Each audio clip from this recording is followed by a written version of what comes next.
لیکن اس بار یہ نہیں ہوگا. اس بار انشاءاللہ العزیز ہم یہاں سے نوٹیفیکیشن لے کر کے جائیں گے. تمام اساتذہ تیار ہے؟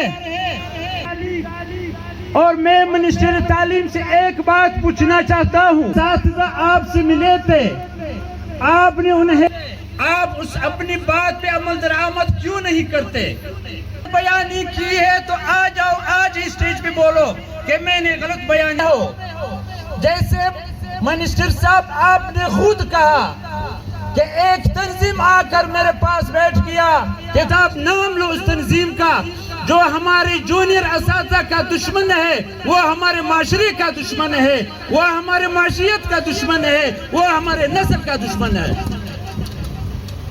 تعجب کی بات یہ ہے کہ آج روڈوں پہ نکل کر خود کو اساتذہ دوست کہتا ہے اور خود کو اساتذہ لیڈر کہتا ہے, لیکن اندر جا کر سیکریٹری کے پاؤں پکڑتے ہیں کہ نوٹیفیکیشن نہیں کرنا, منسٹر کے پاؤں پکڑتا ہے کہ نوٹیفیکیشن نہیں کرتا. تو اس سے بدبخت انسان اور نہیں ہوگا.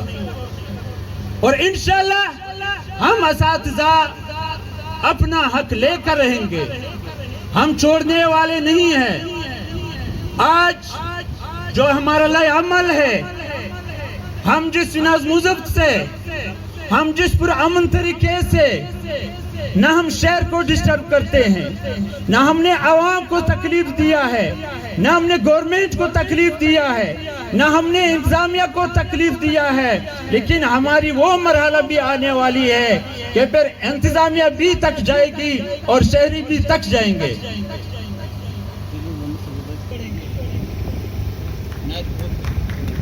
Teacher association, junior teacher association, Yusuf صاحب قدم بڑھاؤ.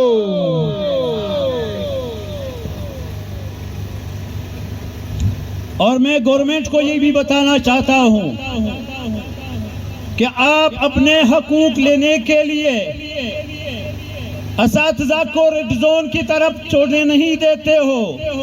ہم نہیں آئیں گے. یہ ریڈ زون آپ کو مبارک, اسمبلی آپ کو مبارک, اور یہ کینٹ اور کینٹ سے پلنے والوں, یہ ریڈ زون آپ کو مبارک. لیکن کل سے ہمارا دھرنا شہر کے درمیان میں ہوگا. ہم اپنے شہریوں کے پاس جا کر اس کو ساتھ لے کر پھر انشاءاللہ ہم دوبارہ آئیں گے. معزز اساتذہ کرام,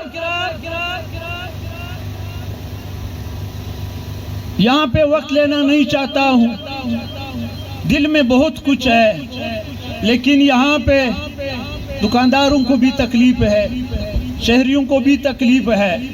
لیکن ایک وعدہ دلاتا ہوں اور ایک وعدہ لینا چاہتا ہوں,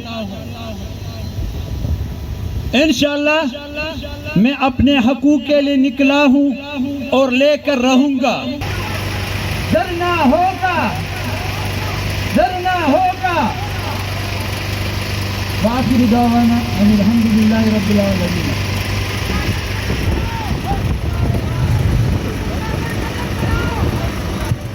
تمام ساتھیوں سے گزارش ہے کہ کیمپ آ جائے. ریلی کا جو پلان ہے ہم کل بتائیں کہ ہم کون کون سے راستے سے ہوتے ہوئے آئیں گے.